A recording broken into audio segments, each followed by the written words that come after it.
आइए सीधे चलते हैं उत्तराखंड के मुख्यमंत्री। जी हां, हाईकोर्ट ने मुख्यमंत्री बनाया है, उनके पास हरीश रावत जी इस वक्त सीधे हमारे साथ जुड़ गए हैं। हरीश रावत जी, पहला सवाल मेरे आपसे, क्या 29 तारीख को साबित करने के लिए आपके पास बहुमत है? जी बिल्कुल है। यदि हमारे पास बहुमत नहीं होता तो मैं तो बहुत लोकतांत्रिक व्यक्ति हूं, और मैंने तो जब मुझसे लोगों ने 25-26 के करीब पूछा कि भाई क्या होगा फ्लोर टेस्ट में, मैंने कहा यदि हम जीतेंगे, हमारे पास संख्या होगी तो सरकार चलाएंगे, यदि हमारे पास संख्या नहीं होगी तो लोगों को धन्यवाद देंगे कि भाई इतने दिन आपने मुख्यमंत्री के रूप में काम करने दिया। तो जो मैंने तब कहा वो आज भी जो है बिल्कुल वैलिड है, और हमारे पास संख्या है, हमें विश्वास है, और हम फ्लोर पर अपनी मेजोरिटी सिद्ध करेंगे। 61 में से कितने विधायक है, क्योंकि 9 की सदस्यता अभी तक रद्द है? देखिए दीपक जी, मैं इस सब बात में नहीं पढ़ूंगा, क्योंकि हमारे पिटीशन पर माननीय स्पीकर साहब ने जो निर्णय दिया है उस निर्णय को हाईकोर्ट में चैलेंज किया गया है, और वहां पर रेस्पोंडेंट के रूप में हम खड़े हैं। तो इसलिए मैं जब ये न्यायिक प्रक्रिया में आगे मामला है तो उस पर बहुत टिप्पणी करना मेरे लिए वाजिब नहीं रहेगा, मगर मैं इतना जरूर कहना चाहता हूं कि हमारे पास संख्या है। अब आप फिर से संख्या है, और हमारी पार्टी के लोग हमारे साथ हैं, और हमारे जो सहयोगी हैं जिन्होंने हमारी सरकार चलाने में मदद की है, पीडीएफ के नाम से जिनको लोग जानते हैं, पीडीएफ पूरी तरीके से हमारे साथ है। पीडीएफ पूरी तरीके से आपके साथ है। मैं आपसे ये जानना चाहूंगा, आपने 9 बजे कैबिनेट की बैठक बुलाई है, क्या एजेंडा है उसका? क्या करने वाली है कैबिनेट आज की बैठक में? क्या सरकार का कामकाज सामान्य रूप से जारी रहेगा? देखिए, हम जो सामान्य कुछ अर्जेंट इश्यूज थे, पिछले समय की जो अनिश्चितताएं रही, जिस तरीके का रहा, उससे 600-700 करोड़ रुपया तो पहले ही स्पेंड नहीं हो पाया मार्च के महीने में, और इधर जो विकास की लाई थी वो पूरी लाई बिगड़ गई है। तो उसमें से कुछ जो बहुत इंपॉर्टेंट इश्यूज हैं, मैं उनको चाहूंगा कि कैबिनेट उस पर विचार करे और कुछ निर्णय ले। क्या गवर्नर ने आपको और उसके अलावा जो है हम लोग जी बोलिए, आप कंप्लीट करिए। जी ठीक है। मैं ये जानना चाहता हूं, क्या गवर्नर साहब ने आपको पूरा एडमिनिस्ट्रेशन हैंडओवर कर दिया है? देखिए, इसमें हैंडओवर करने, टेक ओवर करने जैसी कोई बात थी नहीं। ओपन कोर्ट में जो है जजमेंट प्रोनाउंस हुआ है, और उसके जो इसेंशियल जो इम्पोर्टेंट इंग्रेडिएंट्स हैं उनको आप सब लोग जानते हैं, तो उनके अनुसार जो है स्थिति बिल्कुल लाउड एंड क्लियर है। बड़ी बात यह है हरीश रावत जी, आपको बहुमत साबित करना था, उससे पहले आपको हटाया गया। हटाने का आधार यह बना कि एक स्टिंग ऑपरेशन आया जिसमें आप विधायकों की खरीद फरोख्त करते हुए दिखाई दिए, या ऐसा आरोप लगा। मैं आपसे जानना चाहूंगा, एक, क्या आपने विधायकों की खरीद फरोख्त करने की कोशिश की और हरक सिंह रावत से बात की? और बी, उस स्टिंग ऑपरेशन के बारे में अब आप क्या कहेंगे? दीपक जी, एक बात बताइए, किसी से बात करने से कोई खरीद फरोख्त होती है? नहीं, उसमें पैसे का ऑफर भी किया जा रहा था। जो कुछ उसमें पैसे का ऑफर किया जा रहा था, सीडी में दिखाया गया है, जो कुछ उस फरीबी सीडी में दिखाया गया है, बराए मेहरबानी जरा सा आप पूरी सीडी को देखिए, और उसके बाद आपको लगता है कि हरीश रावत कुछ भाव ताव कर रहा है और किसी को कह रहा है कि इतने में मेरे लिए ले आओ विधायक, मैं दे दूंगा, ये कर दूंगा, वो कर दूंगा, तो फिर मुझे बताइए कि आप खरीद फरोख्त कर रहे थे करके। आप जरा सा उसको देखिए तो सही। आपको एक व्यक्ति जो है जिसके ऊपर भाजपा ने स्वयं ही कई 420 के मुकदमे लगाए थे, जिस व्यक्ति ने मीडिया हाउस के नाम पर तथाकथित स्टिंग करने की कोशिश की, और उसको अपने चैनल पर न दिखा करके उसको भाजपा को बेचने का काम किया, और आप उस व्यक्ति की बात को मान करके वो उसने जो परोसा उसको कह देंगे कि साहब खरीद फरोख्त करने की कोशिश कर रहा था हरीश रावत, या जो कुछ उसमें पूरी सीडी को जरा देखने के बाद आप फिर तथ्यात्मक होइए ना। मैं तो आपसे मदद चाहूंगा, आप हमारे पुराने दोस्त हैं, आप पूरा देखने के बाद उसके जितने सत्यताएं हैं जो उसके वो हैं उनको जरा देश के सामने लाइए। हरीश रावत जी, फिर दीपक जी मुझे एक बात बताइए, यदि इस तरीके के उसके बाद जो है सरकारें गिरेंगी, राष्ट्रपति शासन लगाए जाएंगे, तो फिर कहीं नहीं चल पाएंगी। फिर सबसे फिट केस तो रमन सिंह जी का है ना, जहां इलेक्टोरल प्रोसेस को टेम्पर किया गया है, उसका स्टिंग सामने आया है। फिर अमित शाह जी और जब मोदी जी से पूछे जो उनका स्टिंग आया था, उसका क्या हाल रहा करके, वो क्या है, क्या स्थिति है, उसके विषय में वो क्या कहना चाहेंगे। तो आप तो विज्ञ व्यक्ति हैं, जरा सा अकेले मेरे ऊपर ही इतनी बरसातें क्यों हो रही हैं स्टिंग के पत्थरों की, जिसमें कुछ है ही नहीं। नहीं, इसलिए बरसात हो रही है क्योंकि उसको आधार बनाकर राष्ट्रपति शासन लगाया गया है। हरीश रावत जी, इसलिए हो रही इन सवालों की बरसात की उसको आधार बनाकर राष्ट्रपति शासन लगाया गया है।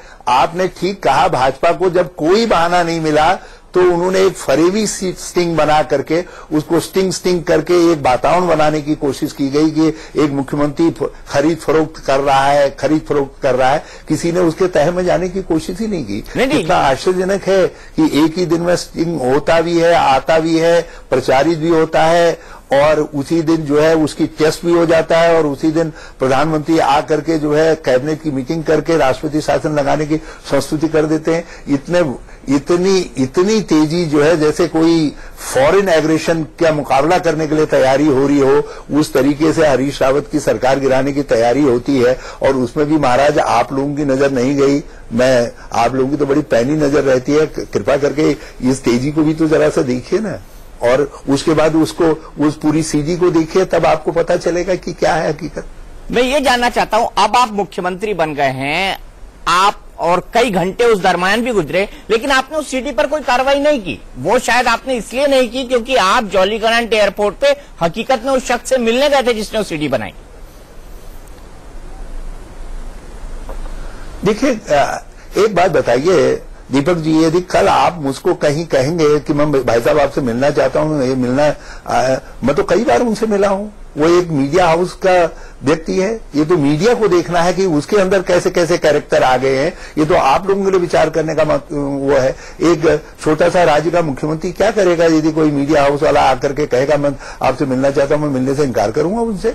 और मैं एक होली मिलन के कार्यक्रम में उस एरिया के अंदर गया था, और मान लिया तो उसके बाद आप कोई फरेब रचना करते हैं, तो फरेब रचना करना क्या अपराध है?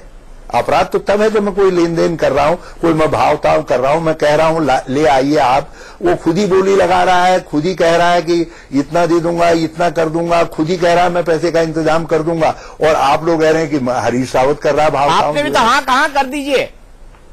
धन्य हो। एक बात बताइए, आप पल्ला छुटाने के लिए हाँ भाई ठीक है, अब 29 तारीख को देखेंगे, फिर विचार करेंगे, कोई कह देता है तो क्या करेंगे, किसी को धक्का मार करके निकाल देंगे। हमको क्या मालूम ये फरीबी आदमी स्टिंग कर रहा है और ये एक राजनीतिक उद्देश्य के लिए आया है और भाजपा ने खरीद करके भेजा है। अब मीडिया के अंदर यदि इस तरीके के लोग हैं जो चलाते तो मीडिया चैनल हैं, लेकिन जो है जिनको कोई भी पॉलिटिकल पार्टी खरीद सकती है, तो महाराज इसमें तो किसी का स्टिंग हुआ है तो मीडिया का स्टिंग हुआ है। जरा आप विचार करिए ना। आप दीपक जी, आप तो बहुत चिंतनशील व्यक्ति हैं, इस पर जरा सा आप गहराई से जाइए। क्या इस सीडी पर आप कोई कार्रवाई करेंगे? मैं एक बात बताइए, मैं इस विषय में क्या मेरे पास और कोई काम नहीं रह गया?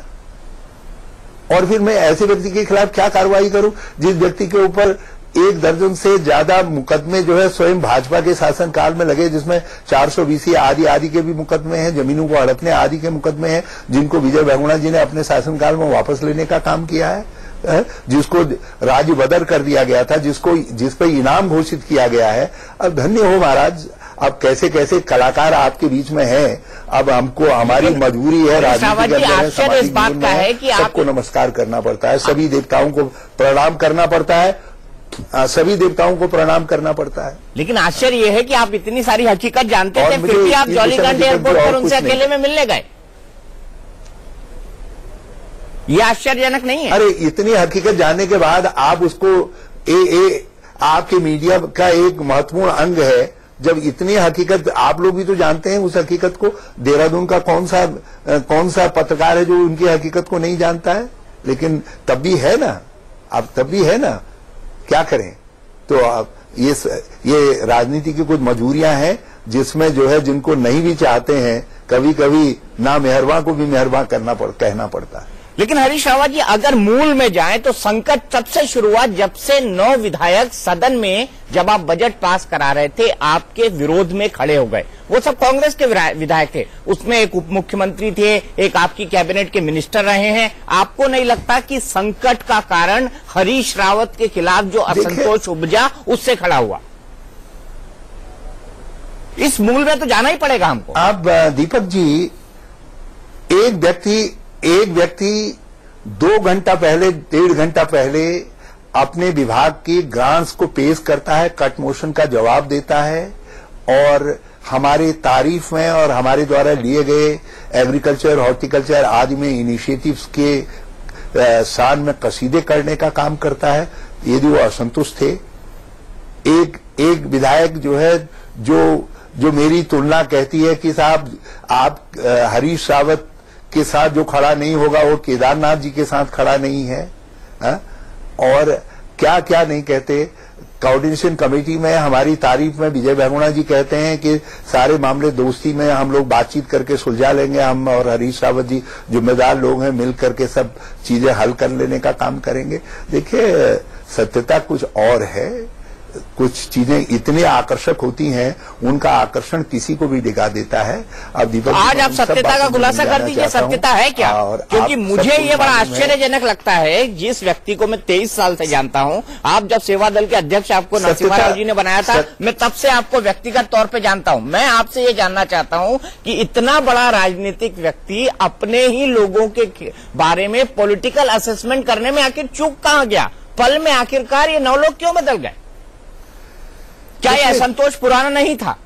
भगवान न करे यदि अमित शाह जी और मोदी जी कभी आपके चैनल को डिस्टेबलाइज करने पर तुल जाएंगे तो जो है कुछ भी कर देंगे। तो ये छोटा सा राज्य है उत्तराखंड, इस छोटे से राज्य में यदि धन शक्ति, भाव शक्ति, सरकारी शक्ति सबका इस्तेमाल कर दिया जाए, क्योंकि एक मुख्यमंत्री को हटाना है, एक राज्य जो उनको बड़ा अनकंफर्टेबल लग रहा है उस राज्य को इन प्रकार ने हस्तगत करना है, ये निर्णय कर ले तो केंद्र सरकार के लिए कौन सी बड़ी बात है? ये कौन सी बड़ी बात है?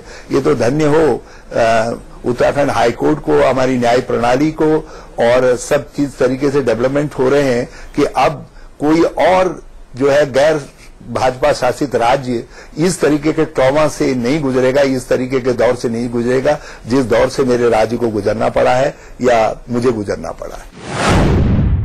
आपको नहीं लगता कहीं ना कहीं आपके पॉलिटिकल मैनेजमेंट में कमी थी? आपने आरोप लगाया, आपने 2 बहुत बड़े लोगों पर आरोप लगाया, मैं उसके अंदर नहीं कहना चाहता हूं कि उसका आधार क्या है, लेकिन मैं ये जानना चाहता हूं कि आपको नहीं लगता कि आपके पॉलिटिकल मैनेजमेंट के राजनीतिक कौशल में कोई कमी थी? नहीं दीपक जी, जब आप बार बार इस बात को पूछ ही रहे हैं तो मैं आपसे एक बात कहना चाहता हूं। आपने तो जो है भारतीय संसद की जो है डिफरेंट स्टेजेस को देखा है, किस तरीके से कानून बने हैं, डेवलपमेंट किस तरीके से हुए हैं। ये दल विरोधी कानून जब राजीव जी के समय में आया था तो उसके पीछे क्या मंशा थी आपको मालूम है, और क्या कहा गया पार्टी के अंदर डिसेंट के लिए, जो असंतोष है उसके समाधान के लिए क्या रास्ते सुझाए गए, और उस पर इम्प्रूवमेंट करते हुए अटल जी के समय में जब 2/3 को कहा गया कि जब तक 2/3 नहीं होगा तब तक आप असंतोष नहीं, आप पार्टी से बाहर नहीं निकल सकते हैं, निकलेंगे तो दल विरोधी कानून आप पर लागू होगा, क्योंकि नहीं तो आयाराम गायाराम की प्रवृत्ति और राज्यों में अस्थिरता रहेगी। तो ये कानून स्पष्ट तौर पर कहता है कि आपको अपना समाधान असंतोष का पार्टी फोरम के अंदर ही निकालना है।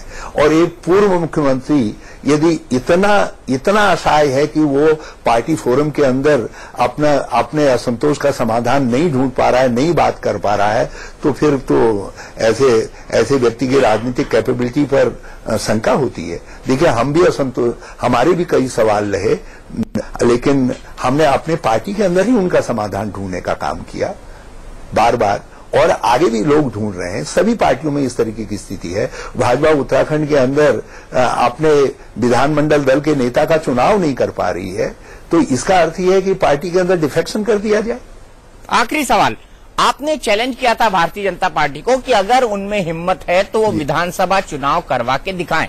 मेरा आपसे सवाल है कि अब आपको हाईकोर्ट से एक उम्मीद मिली है, आप फिर से मुख्यमंत्री बन गए हैं, आप क्या चाहेंगे? आप फ्रेश मैंडेट लेने के लिए जाएंगे? क्योंकि उस समय आप फ्रेश मैंडेट लेने के लिए जाएंगे या आप बाकी वाला जो समय है उसमें शासन करना चाहेंगे अगर सुप्रीम कोर्ट इस ऑर्डर को सेट असाइड नहीं करता है तो?